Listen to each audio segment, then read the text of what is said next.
Hi, this is Dave Cawley, the host of the Cold Podcast. In May of 2019, we held a live event in Salt Lake City. The video you're about to see was filmed in front of a live audience. This is the primary portion of the program. The question and answer session will be available in a second video. By the way, we're dropping new episodes of Cold, so be sure to check your podcast feed or visit our website, thecoldpodcast.com.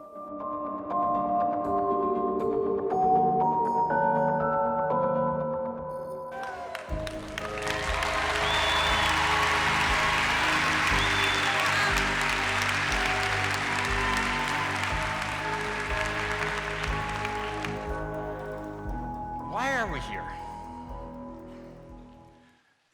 You know, tonight is not about me. The reason we are here is because of Susan. And it's because of Charlie, and it's because of Braden. Three people who I never got to meet, but who I feel like I have come to know through my work researching this case. That was a difficult job. As you were coming in tonight, you might have noticed the soundtrack playing in the theater was country music. I don't like country music. But what I learned about Susan is that she did. She liked alternative music when she was a teenager, and she wrote later on in life that she reached a point where that kind of aggressive style no longer fit, and she liked listening to church hymns and to country music. And I thought it would be appropriate to share that piece of her life. I learned recently that Susan, when she was in high school, she was a great student. She graduated with practically a 3.9 GPA. She was smart, and she worked really hard, especially when it came to providing for her boys. So I want to make sure that we keep the focus on Susan tonight. Quickly, it's important to acknowledge that the Cold Podcast revolved around three themes. And the first theme was that domestic abuse is not always physical. Susan endured a lot, and we're going to talk about that. The second theme was the idea of intergenerational grooming and breaking that chain. The Powell family was infected by a sickness that was passed down from generation to generation. Susan was caught up in that inadvertently. But the people in that family have all made choices along the way. And it's important to understand that those were conscious choices and that they didn't have to happen the way they did. The third theme is missed opportunities.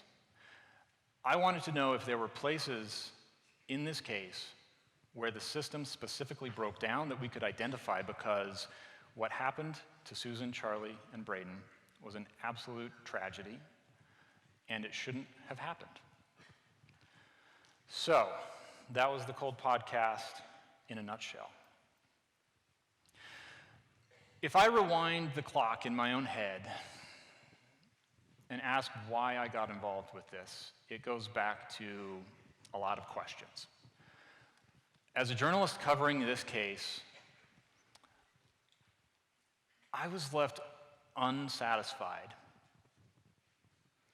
I wanted to know why Josh was never arrested. I wanted to understand why he was allowed to have the boys after he moved up to Washington. I wanted to understand why Susan, knowing what she knew about him, remained in a situation where she was at such risk. The biggest question, I regret, I still don't have an answer for. And it's that question of, where is Susan? It's the question that I think haunts many of us. It's why there are people who still to this day want to volunteer their time to go out and search. And I have to admit, I've spent more than a day or two out in the desert myself. So I understand that. As much as this isn't about me, I do need to talk about why this story? Why did Susan's story turn into the Cold Podcast? Well, I'm the kind of person who likes to take things apart. I like to tinker. I take the fender off my car. Sometimes it stays on jack stands for a couple weeks while I try to figure out how I can replace the bolt that I snapped the head off of. This is me. And so you can imagine this case with all of its facets, in some ways is like a giant puzzle. And deconstructing it and trying to understand that was a task that really I found too difficult to ignore. And we'll go into a little bit of how it took over my life. So we know this story, right? December 7th of 2009, Susan disappears. Josh claims he's on the camping trip. Not too long after, just a little over 2 years later, Josh, up in Washington, kills himself and the boys to avoid facing the consequence of the likeliness that he killed his wife. In 2013, May of 2013, the West Valley City Police Department declares this case cold. And at that point, they took the unusual step of releasing a redacted version of their case file. I've never seen anything like this in my career. And that redacted case file is this little thumb drive. A little 30 gigabit thumb drive full of files and folders. It became the basis for the Cold Podcast, and that's what brought us here today. So let's talk a little bit about what is in this case file, because it's tough to explain what diving into this case can feel like. So can you guys pull up the computer? I just want to give kind of that, yeah, perfect, quick look. So go over, open the case file, go to the witnesses folder if you would, open that up, and just select all those and open those really quick. This will just take a second. I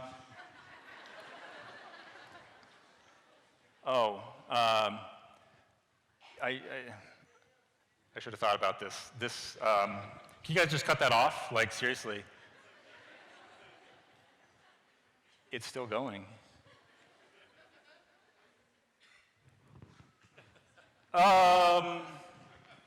Okay, well, that wasn't supposed to happen. Apparently, when you try to open 300 folders all at once, it kind of bogs things down a little bit. Can you guys reboot back? Are we okay? Do I need to? We're good? Okay. They're telling me we're good. It's nuts. This thing is folders and folders and folders inside of folders and folders and folders. It's all of this information, tens of thousands of pages. Not many people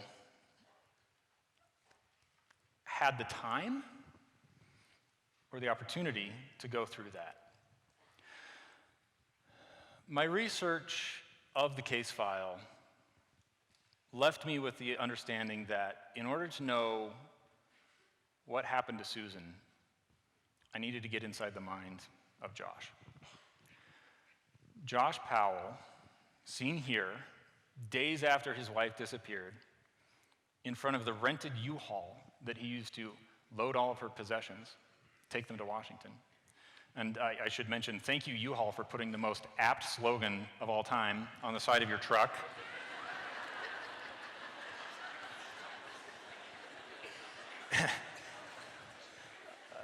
I mean, that Deseret News photo is just perfect.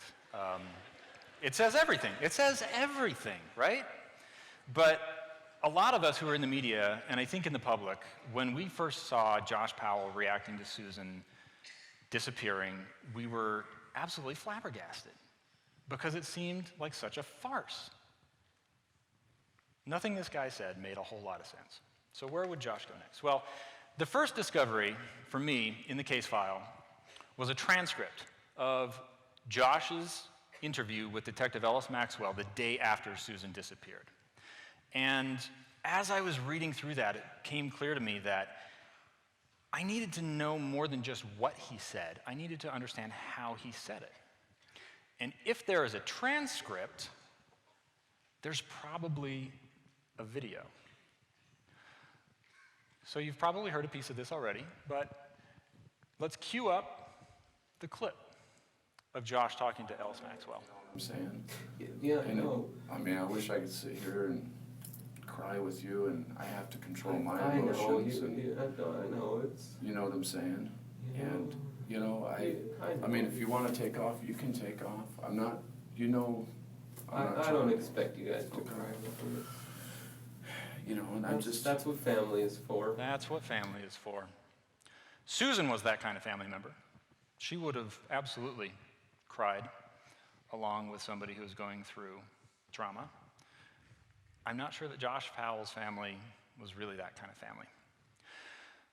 That was my entry into the case file. In 2013, when I found that transcript and I watched that 4-hour video, my job was to take it and compress it into 2 minutes to put it on the radio. That job was impossible. There was so much nuance in the way he spoke, in how he answered questions, and some of the stupid things he said when he was pressed by the police. And it was really frustrating to put a story out publicly that I didn't feel did justice to the truth of the situation.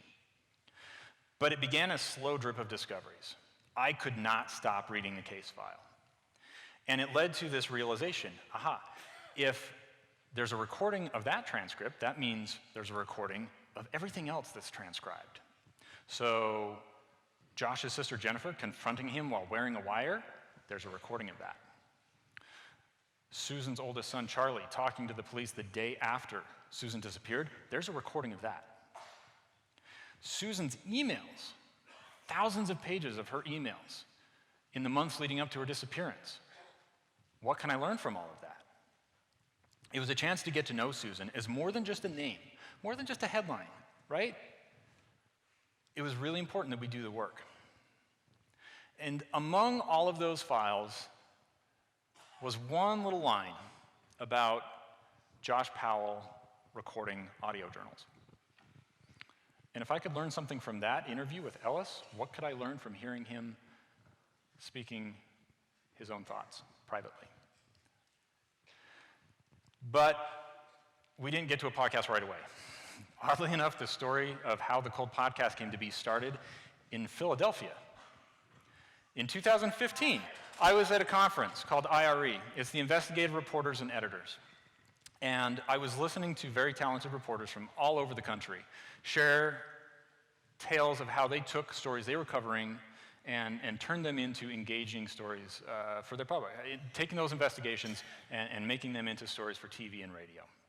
And I came home from that conference with the idea, we've got this case file. We know this is an unsolved case with high interest. A lot of people want to know more about Susan Powell. And Serial, a really popular podcast, had made a big splash. And the thought occurred to me, the Susan Powell case deserves to be a podcast. It just does. So I went to my boss and I said, let's make the Susan Powell podcast. And she said, great, I love it. We can't pay you to do that. And I said, well, tell me when you can. No, that's an oversimplification. But fast forward a year, 2016, I go back to IRE, this time in New Orleans. And I listened to a print reporter talk about how she turned her story into a podcast. And now I'm I'm a little mad. Because I'm a radio guy. I feel like I know how to tell a story using audio, and somebody who writes for paper is stepping in and, quite frankly, eating my lunch. I don't like this. And I go back to my boss and I say, hey, we still have that story and it still deserves to be a podcast. And she said, I absolutely agree. I still agree. We're not there yet. We don't have the resources to free you up, take you off your day job for something that's unproven. We don't know if it's going to work. We believe in it. We think it's important. And I said, okay, I'll start working on it in my free time, at home.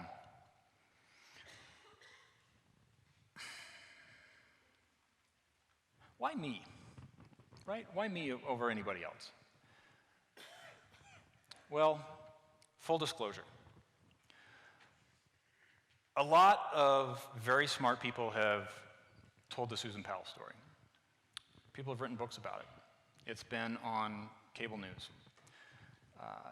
It's been international headlines. And for me to step in and say, well, I'm going to do the Susan Powell story, and I'm going to do it differently than anybody else has ever done it, is, yeah. Why I felt it was important for me to do this story versus anybody else's context, right? This is my community. I live here. I covered the story as it was happening. Not only that, but let's just address it. I was raised in the Church of Jesus Christ of Latter-day Saints. Now, I've not been a church-going man most of my adult life, but most of the people I care about are. And I understand the religion. I understand the culture. And as you research Susan Powell's life and you see the role that her faith played, it becomes important to have that understanding to provide context to everything that was happening within that relationship and within that home. And looking around, I wasn't sure that somebody in New York or LA, no offense to them, but I just didn't know that they would have that context. And full disclosure, KSL, company I work for, is owned by that same church. But we have editorial independence. And my job was to follow the facts of the story wherever they went. And at no point along the way was there ever an attempt by myself, by my management, or by my ownership to try to influence the reporting of this story one way or another. But if this is my community, we have to acknowledge that Steve Powell, Josh's dad, is the antithesis of everything that I believe my community stands for. The Powell family is tough to talk about. You see here 3 generations of the Powell family. Steve with his children, Josh with his brothers. Steve is a father. What kind of dad was he? Well, I don't know that it's my place to judge, but from everything I've seen, not a very good one. Not a very good one. My first job going through the case file after deciding to do the Cold podcast was to read that man's filthy, disgusting journals. 2,000 pages covering a decade of his private thoughts about his own daughter-in-law. That was not an easy task. And I got to tell you, there's stuff I read in there that I wish I had never seen. And it's not something I ever wanted to share with you. So I drew a line that said, if I found something in this man's journals that I felt unfairly victimized Susan, I wasn't going to be party to putting it out there publicly. Try to be selective about what we shared from Steve Powell's journals. But the more important point was reading his journals showed me the importance of getting my hands on Josh's audio journals, because everything in Steve's journals just made me want to know even more what was going on in Josh's head.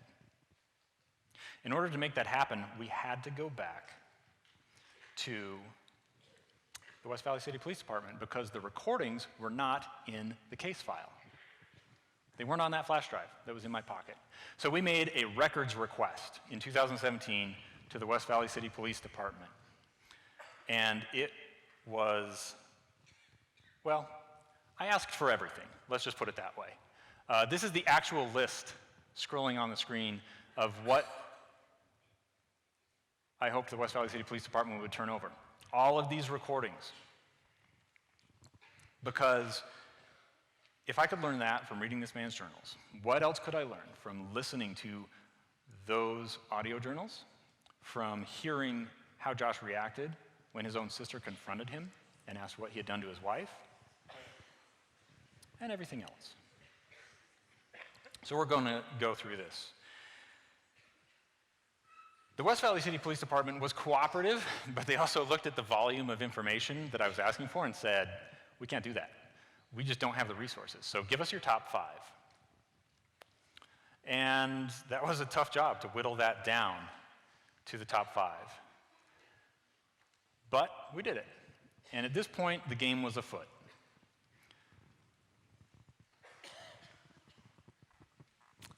Our wish list included Josh's audio journals. It included that wire recording of Jennifer Graves. It included that recording of Charlie Powell talking about his mom's disappearance the day after it happened. And it included the songs of Steve Powell. Before we go through all of that, I want to share with you a clip of Josh Powell's audio journals. Now, if you've listened to the podcast, you've heard a lot, but this is something that has never been heard publicly outside of this room. Well, the reason I decided to start keeping such a specific journal was because I proposed to Susan, and I thought what would be more perfect than to start keeping a calendar of our relationship since we're engaged now. And then every day I've been writing a little bit of what we've done that day. So my sweet Susan motivates me to write these journal entries. It is incredible to me that this beautiful girl is my best friend. I have no reservations as to whether she is my best friend or not. She is. She motivates me to do good and to live a better life. And I don't ever have to question in my mind at all whether or not I can trust her. I don't have to worry about whether or not I will get hurt as I have in past relationships, because I trust that she not only loves me deeply and truly, but that she also has what it takes to treat me right. To treat him right. Josh recorded that when he and Susan were dating. And if you will, step into this moment with me where I'm at home after a long day at work. The lights are out. I have my headphones on. And I'm listening to this man's voice for hours at a time, trying to understand why he did what he did. And then putting on a good face the next morning, going to work, smiling, telling people everything's great. Life is normal. This is something that everybody does, right? No?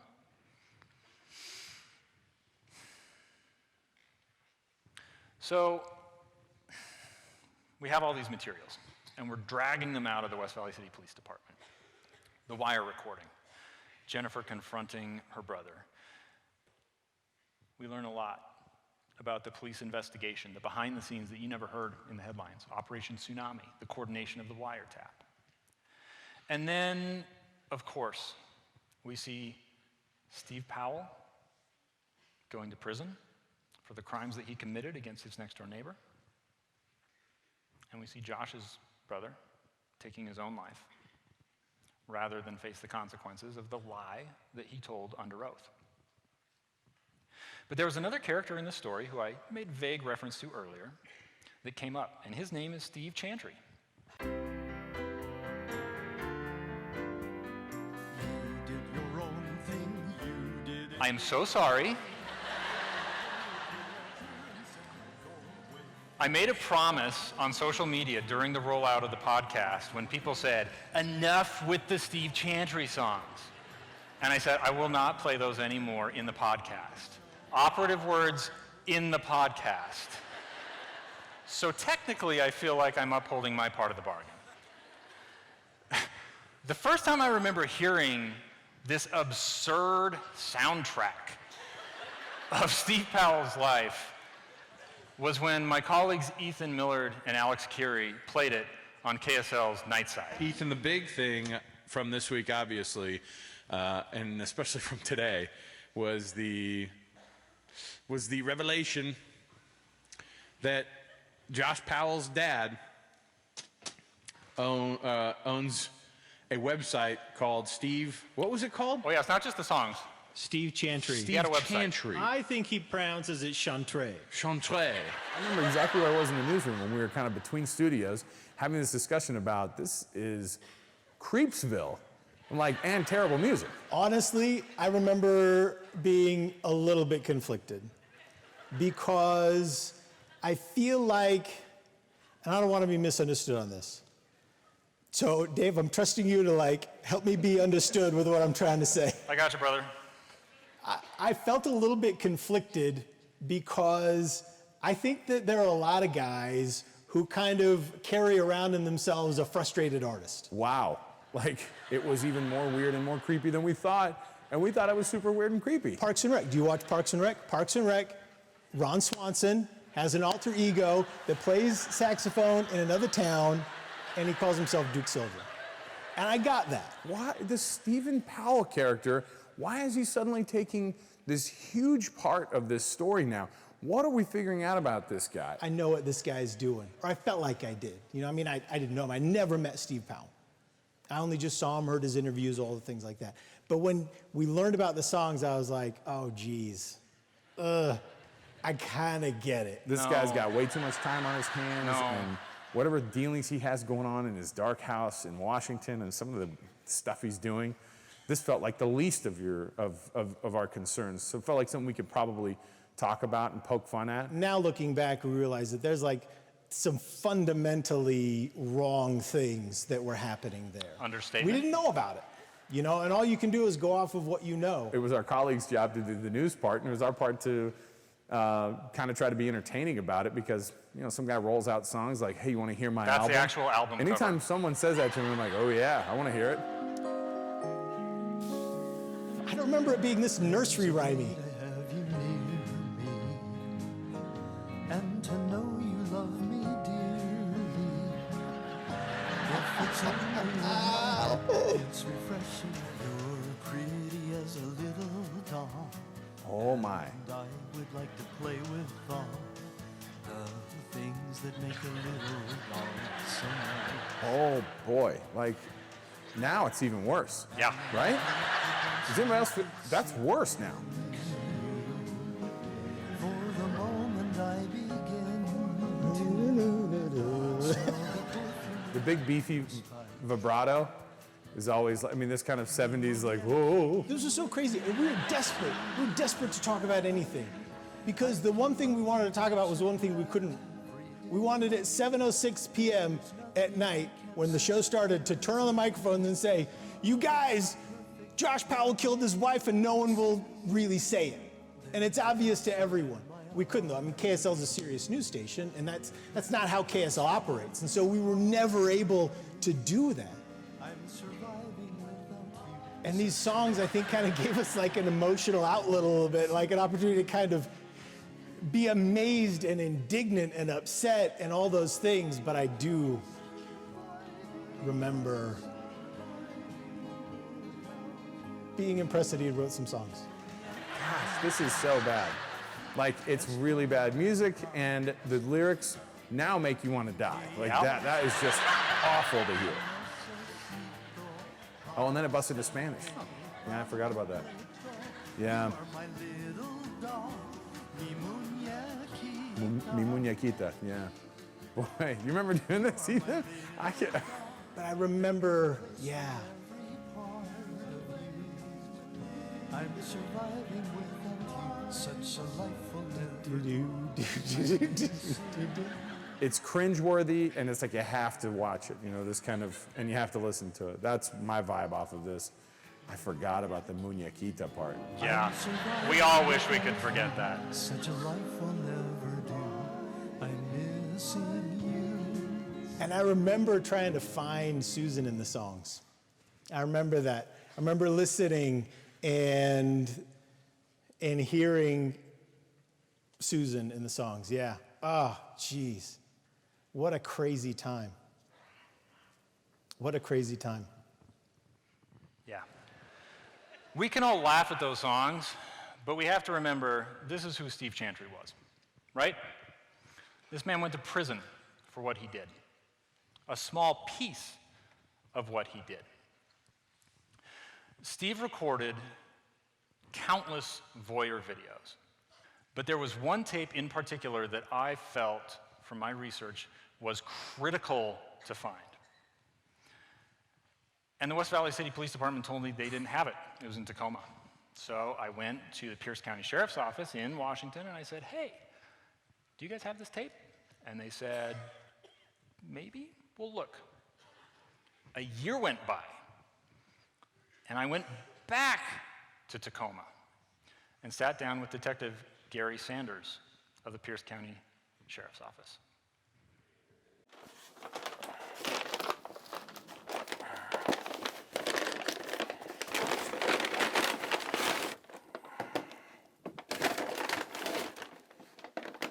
So these are a lot of the 8mm tapes. It's the worst home movie collection of all time. It's Stevens. Got Stevens' handwriting. Do not read the labels on these tapes. Body, Steve Shower, obviously himself. Mom, low pants, thong at Nordstrom. He loved going to Nordstrom. Neighbors was one. He doesn't spell neighbors right. With voyeurism, there's got to be a private, expectation of privacy. So when you're out and about, anybody can videotape you. Or you've got to prove it's done primarily for self-gratification or sexual pleasure or something like that. May I? Yeah, feel free. Yeah, he's brushing up against her and doing things that, I think you could make a pretty good case that he was sexually assaulting her.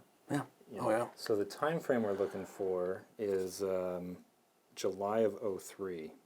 Okay. Some of these are dated. Yeah, this one's May of '02. January of '01. So this would have been. This is when Josh and Susan were newly engaged. From the very beginning. And Steve is already doing this stuff to her. This one's March to April of '03.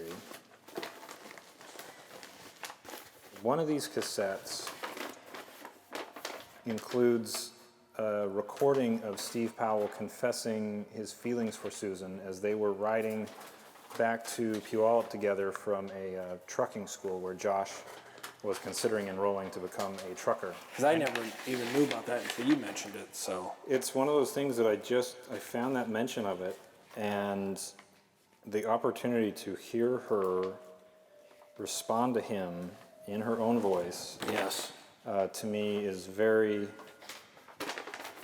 very intriguing. Susan wrote about it a couple times, told some friends about it, but she was usually pretty guarded in just saying, oh, my father-in-law made a pass at me, or, he came on to me. I've never seen that, so. Tells me that it might not have even ended up here.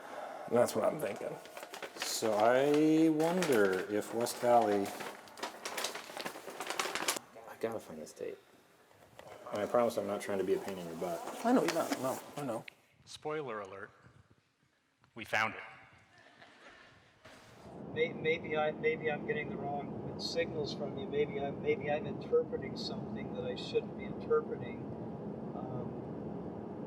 It just, for example, when we were sitting on the couch, it just felt like you were very,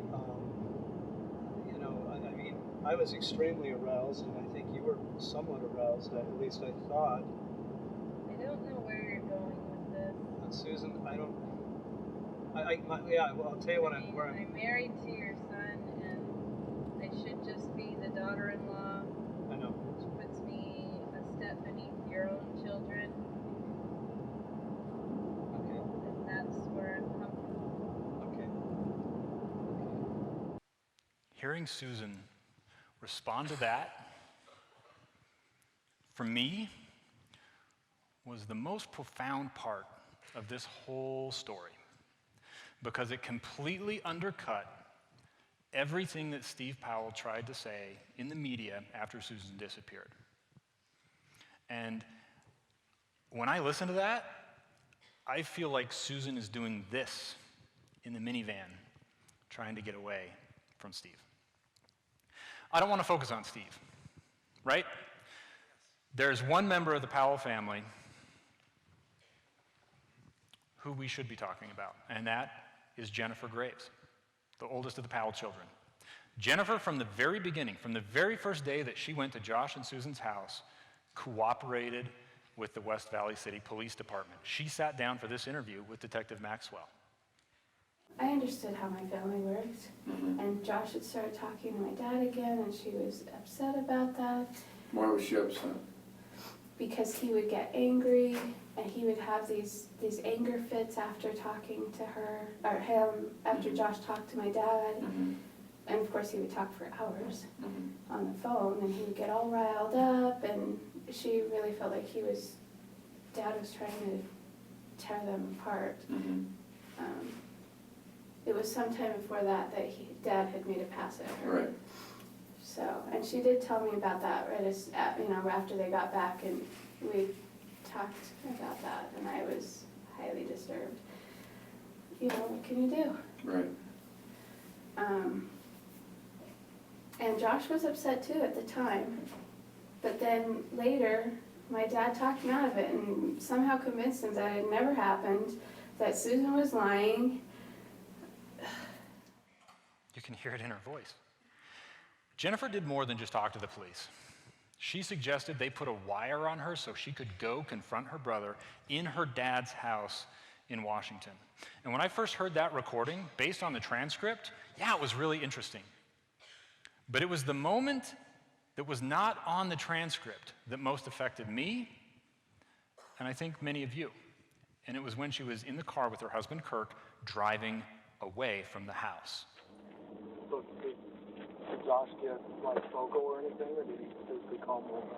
No, he got defensive, but he was all more like, I can't believe you would do that, or you would think of this. Okay. Go to the station. Okay. No. Was it not because of your dad just now? Or just the lack of anything on Josh? Yeah, I guess that's it. Well, yeah, that's something to talk to my dad, but he is so awful. And then he has the gall to try and deny it. Well, yeah. Well, yeah. That's just the way it is. You have to do it. Yeah. The fact you were willing to try to do it afterwards. Amazing. I was trying, but it wasn't too much. They're all putting up a good front over there. And honestly, we knew that the very worst case that could happen. There's a lot of yelling. Yeah, that's true. We were hoping for the best case, but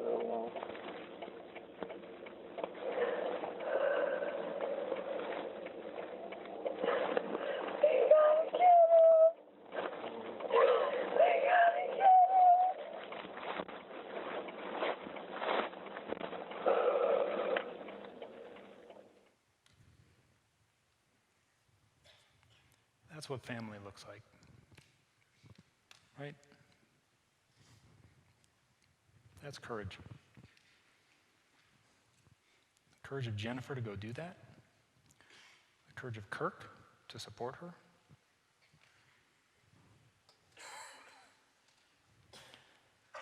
Jennifer did something else. The day after Susan disappeared, she was the one who took Charlie to be interviewed by the police at the Children's Justice Center. And again, it wasn't what was in the transcript that most affected me when I first saw that video of Charlie.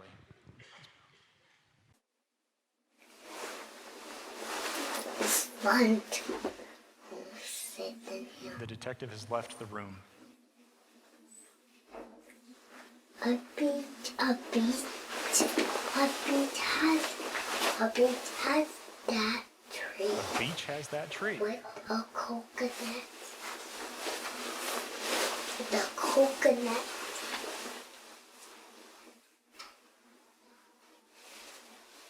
Tony, but the coconuts go down. I go one, like that. Get us. Well, no. He's looking for a coconut.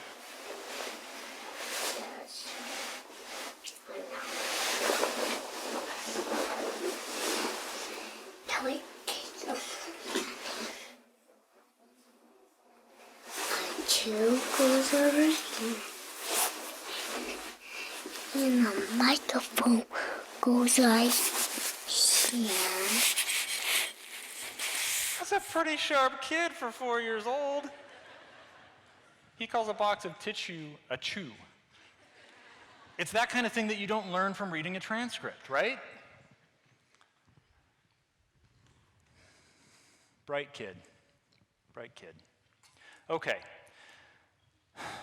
We're learning a lot at this point about this family dynamic. Steve confessing his love to Susan. Susan getting away, moving to Utah. Josh gradually giving in to his dad, and for some reason obtaining life insurance on Susan.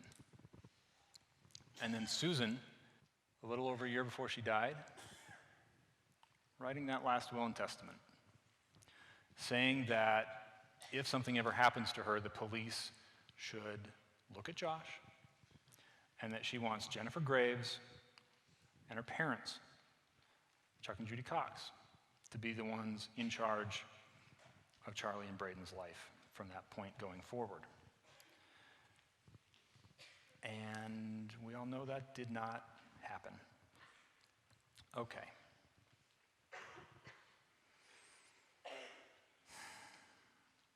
Part of the challenge with this is that Steve recorded himself, Josh recorded himself, but we didn't have Susan's voice, aside from maybe those emails, that last will and testament. I don't have hours and hours of her recording. So I had to find somebody who could embody the voice of Susan for the podcast. And the only way to do that was to tap some of my coworkers on the shoulder and ask them to step in. Chief among them was Kristen Sorensen, who played the role of Susan. When you approached me about it, I was very excited and curious. And I think you had said, I'd like your help with this, and I just need 15 minutes. And we went upstairs in that tiny studio, and 15 minutes turned into 2 hours. I do voiceover work for a living as part of my job, so it was natural for me to go the direction of saying, hey, I think that I would like to take this on. I knew that Dave Cawley was going to put together an exhaustive, really powerful investigative story, and I thought if there's any way I can at least add some compelling nature to that, yeah, I'd be more than happy to be the creepy voice of Steve Powell. Dave's only advice for me was just be monotone and dry. And that was literally it. You very graciously gave me the full script so that I could kind of know what was going on. I kind of figured if he's writing diaries about it, then he's getting kind of into the core of his soul. He basically gave me a clip, said, here, this is what I want you to sound like. This is a recording of Josh. See if you can try to emulate that. Took the time to imagine what she was thinking and what she was feeling. I had to keep that in the back of my mind, that he was really just saw the world through his own lens, very selfish lens, very self-indulgent lens. Flipped on the microphone, and about 20 minutes later, I sent him a first version. I would send you 3 takes, and I probably did 15. That led to another 20 minutes of me recording basically episodes 1 through 15. Give the emotion that I know was leading up to that, that frustration. It was difficult because the subject matter was so terrifying. The whole state of Utah was gripped by the story of Susan's disappearance. But a lot of them I didn't have context to when I was reading them. And initially it was about a bad husband and a tragic circumstance and someone who was prone to lying and making up stories. She was so committed and wanted to make that marriage work so badly. And it was just so out there, so really frighteningly bizarre. She was so resourceful and driven, but would give away pieces of herself to make it make it work. I couldn't even tell you what was going through his mind because I don't understand him. Even if I'm doing the voice, I don't have a clue. Yeah, it's not on my resume. I haven't put it, voice of Steve Powell, on the resume. When people find out it's me, though, it's like, what? Because they just don't have a clue. My mom had a hard time with it at first because it's such a heartbreaking story. Occasionally I bring it home to my fiance, who I'll just start going into the voice and she shudders and just gets super creeped out. He just wasn't a particularly good writer, and you could hear that in the music he wrote as well. But at the same time, there were really powerful messages in what he was writing. The fact that they journaled so much in the first place, both him and Susan is crazy to me. Even down to the cadence kind of her writing and her journals. That was hard for me to be able to relate. He talked about his fears that his son may actually have done this, and that the woman that he loved and he thought loved him in return was probably dead, and his son was responsible. This is a passage that is pretty much the epitome of narcissism. I didn't really see that coming until Dave gave me the diaries to pre-read. I'm better than most of the people I know. I'm not being conceited either, it's just a fact. It's about time you realize it. There was one line in particular that really, really stood out to me. I mean, the guy was really smart, and that's what makes it so scary. I'm not threatening a divorce, but what you ask of me is too great to bear. You must understand that my religion is a part of me. In my mind, it's a perfect, almost Shakespearean example of where blood is thicker than anything else. Her religion was such a big piece of her and made her so happy, and for Josh to tear her down and the religion down like that. He was very into himself. And so I think that he thought that everything that he was doing, the way that he was right. That's the beauty of what the Cold Podcast has been able to do, is been able to get a lot of women to understand, I'm in a situation not unlike what Susan Powell was in, and I've got to do something before it turns ugly. She's reading this self-help book, and she's feeling down and frustrated and alone. These things are ugly. They're the dark side of our society in Utah and across the country and across the world. So, I just wanted to help be a part of getting that message across. I just did my absolute best to be able to describe that in the inflection and the tone. I want to thank Eric, Ken, Kristen for the amazing job they did. We were going full steam ahead. The launch of the Cold Podcast was coming up very quickly, and then something unexpected happened. I was able to put some pieces together and identify Josh's ex-girlfriend, the woman he had dated before Susan. For me, one of the biggest takeaways from Cold has been getting to know some very strong women and to be inspired. Earlier, we talked a little bit about Josh's sister, Jennifer Graves. I am so impressed by her. She was not able to be here with us tonight, but she agreed to share some thoughts on video. She was joined by Debbie Caldwell, the daycare provider for Charlie and Braden, in answering some questions, as well as Catherine Everett, Josh's ex-girlfriend. And then I am most grateful to Susan's oldest sister, who didn't actually respond when I originally reached out and asked her to take part with an interview for the Cold Podcast.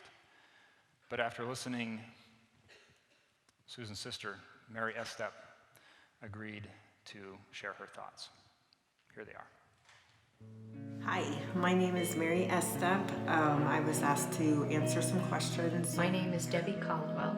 I first met Susan when she came to my house seeking childcare for her children. I was asked to answer a couple questions. Here are my answers for that. I am the oldest sister of Susan, and we are 5 years. I'm 5 years older than her. Susan was very much an open book. She didn't keep a lot of secrets. She was just who she was. She was just quirky and just a very happy girl. What do I say to strangers when they ask me about Susan? I'm still approached quite often by people that I don't know. I often talk about how much I miss Susan, and that I probably have spent more time looking for than most people. I honestly can say that I haven't had anybody that I don't know come up to me and ask me about it. I live in a different state than Washington and Utah, so it doesn't really come up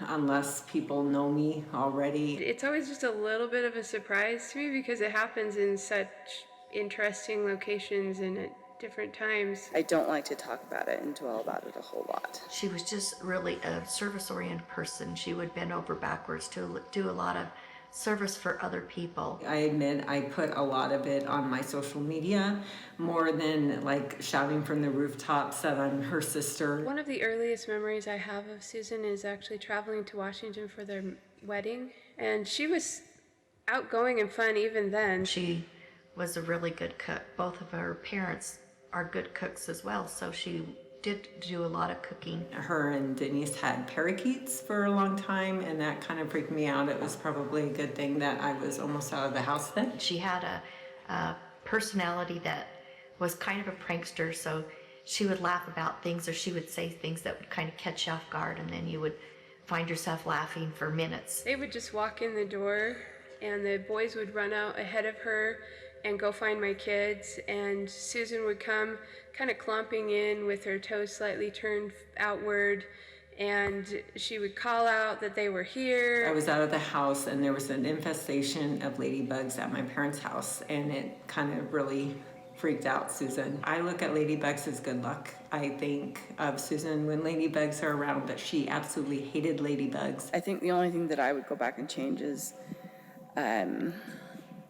when Josh and I broke up the first time. If I could change that, I wouldn't have gone back into a relationship with him, especially knowing the things that I know now. I suddenly had this overwhelming impression that Josh had done something to her. It was like getting punched in the gut.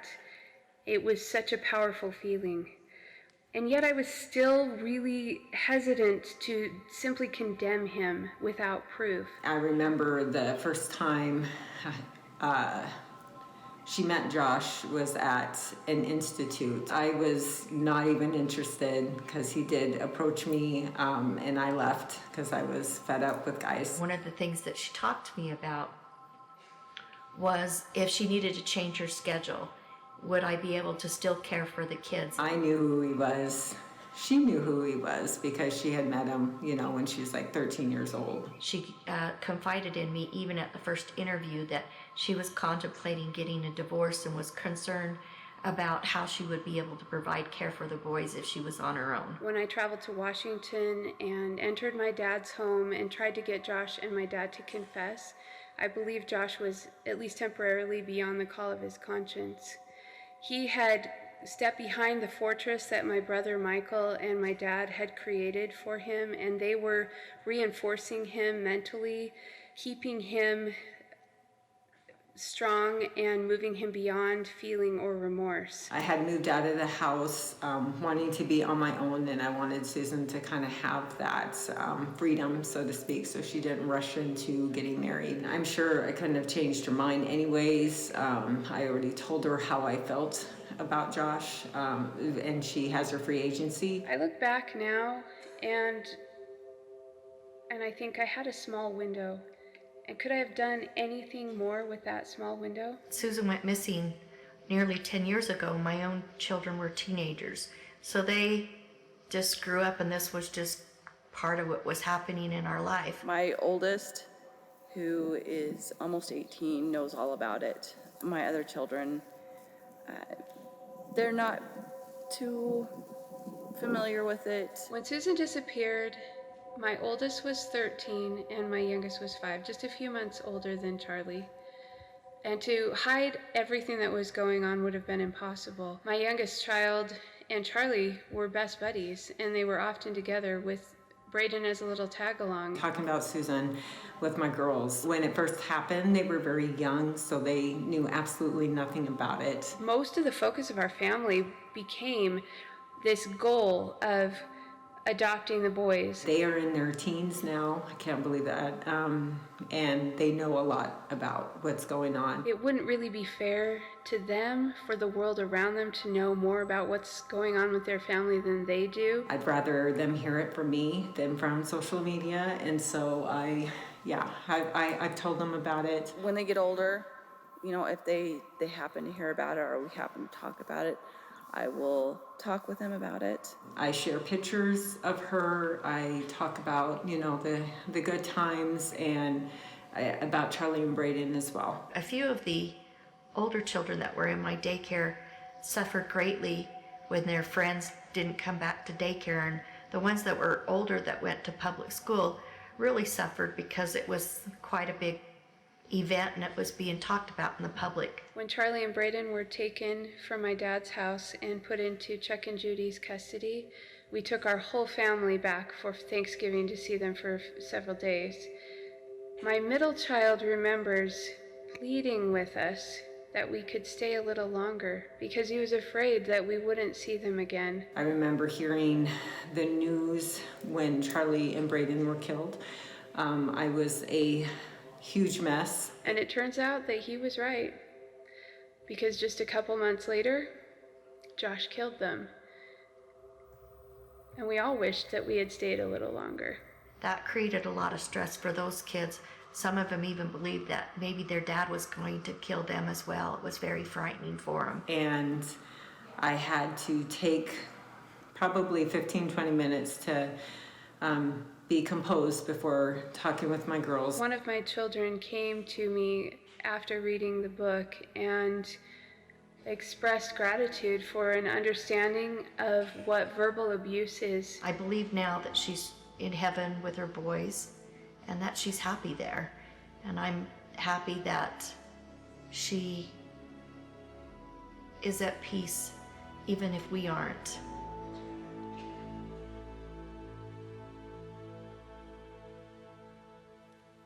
I want to personally thank Mary, Debbie, Catherine, and Jennifer for sharing their stories, and I think they deserve a round of applause.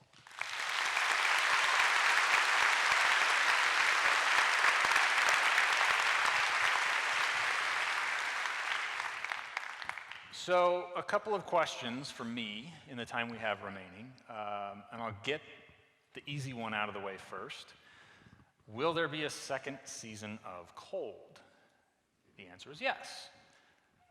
The follow-up question to that is, what will it be? And the answer is, I don't know. We have had a lot of people come forward with suggestions, and I hate to say there are way too many stories, cases that deserve to be looked at with the same focus that we put on the Susan Powell case in Cold. We are a small team at KSL, and this was our first step into this world. I want to take the time to be very thoughtful about what a second season of Cold looks like. So I don't have anything to share just yet, but I hope that you all take away from this that in our own community, there are people who care. And there are journalists who take very seriously their responsibility to report on issues that are important to all of us and to not forget the stories of people like Susan Powell, like Charlie Powell, like Braden Powell. Another question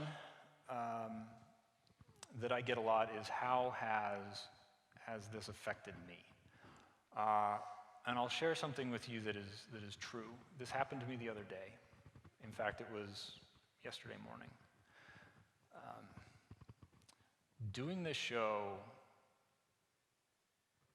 is stressful for me. And I've been kind of tied up in knots about it. And so nights of sleep were a little short. And yesterday morning, I came awake to a dream. And it was not the first time I had had a dream about the Susan Powell case, but this one was a little different. In this dream, I was standing in a grocery store, like a Costco. But unlike Costco, any Costco I've ever been in, There was nobody else there. It was empty. And I was standing in front of like a floor-to-ceiling wall of bags of cereal, bulk cereal. And as I looked at this wall of cereal, I just started to cry. And I was like, why would I be crying about cereal in my dream? And then it came to me that the reason why I was so emotional was the thought that Susan didn't have the money to buy food for her kids. And that had lodged somewhere in my subconscious along the way. And my mind was still working on that. So that's how this story has affected me. The other takeaway from me has been the example of Jennifer Graves, because you might have seen a cable show a weekend or two ago that spent a lot of time focusing on Steve Powell. But I feel strongly that the people we need to be focusing on in this story are Susan, her boys, and Jennifer. Why Jennifer? She was the one who broke the chain. What am I talking about? Well, Jennifer tells a story in her book about her grandparents playing the kidnap game. Her grandma was Julie Powell. Julie Powell, Steve Powell's dad, you didn't hear much about in the podcast, but I've learned quite a bit about her. She had something of a rough life, multiple marriages, a lot of turmoil, taking her kids from place to place, running away with them, having her estranged husband take them and run away from her. And that affected Steve. Steve Powell wrote in his own journals about his arrested development and his feelings of affection, perhaps inappropriate for his own mother. We saw Steve take those thoughts and pass them on. That development of his narcissism amplified when it manifested in Josh. So you have a clear line from Julie Powell to Steve Powell to Josh Powell. And Josh Powell ended his own chain by killing himself and his sons. But there was another way to end that chain, and Jennifer Graves showed how. She made a clear choice to disassociate herself from that family, to end the cycle of abuse in her family, and to start a new life. Now, Jennifer's not with us tonight, but if you've listened to the podcast, I think you can tell that she is an amazingly courageous woman. And I am so inspired by the example she set. That helped inform my decision about how to end the story of Cold, knowing that we still don't have the answer to that question of where is Susan Powell. And I ended the podcast with a pledge. The pledge starts, we can do better. We can do better is about looking out for the person next to us. It's about looking to our family members. It's about looking to our coworkers, looking to the person who's next to us on the pew in church. It's about the person who's at the wheel as we're driving down I-15 in traffic, really wanting to say unkind things. We can do better to one another. But that's part of the pledge. The second part of the pledge is we can be better. And this is internal. This is about looking inward and finding the ways that we can be the best versions of ourselves, that we can make better choices. And if you take one thing away from the Cold podcast, or this event tonight, or from Susan Powell's example, I hope it's that we can all be better. Thanks, everybody.